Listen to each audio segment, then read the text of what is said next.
যে গার্লস মোড় দিয়ে আমি নিয়ে যাইতেছিলাম আমার কাকা শাশুড়ির শ্বশুরের বাসায়, সেই জন্য আমার নিতে বললে তার মা অসুস্থ বললে আমার নিয়ে যাইতে চাইছে।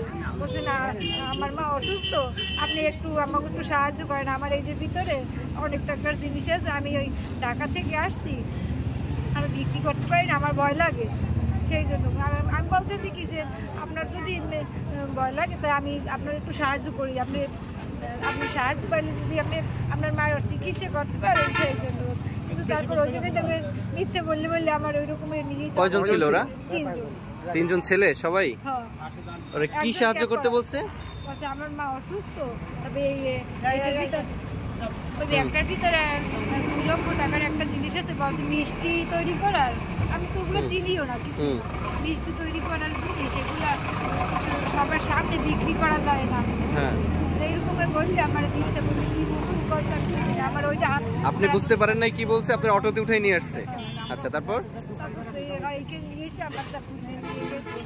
এইখানে নিয়ে আসছিল? এইখানে কেউ দেখে নাকি?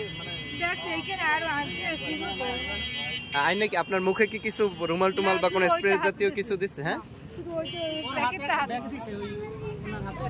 আপনার বাচ্চার হাতে একটা ব্যাগ দিছে আপনার? হ্যাঁ, তারপর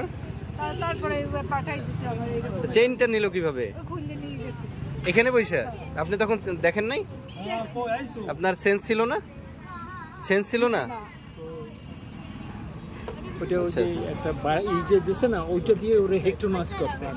আর হেক্টোনাস করিয়া আপনার যে লোক দিছে এনারে লাগিয়া লাখ টাকার জিনিস নাকি, এইটা ভিতরে একটা শুধু কেক আছে, এইটা ওনারে দিয়া আর কি জিনিস তুমি দেখো না। আচ্ছা, আর এখন ওই ছেলেদেরকে আপনি চেনেন? কারা? কখনো দেখছেন তাদের? এই এলাকার কিনা? আপনার বাসা কোথায়? এই পুনাবলিয়া? আপনি বাচ্চা নিতে আসছিলেন নাকি? বাচ্চারে নিতে আসছিলেন স্কুলের? চেইন নিয়ে গেছে শুধু, এই তো? মোবাইলও নিয়ে গেছে? আপনার কি মোবাইল? অ্যান্ড্রয়েড? অ্যান্ড্রয়েডের IMEI নাম্বার আছে? ওইগুলো আমাদের দিবেন, ওইগুলো দিলে ট্র্যাকিং কইরা দেখা যাবে যে কে নিচ্ছে এটা। ঠিক আছে, এই একটা আছে।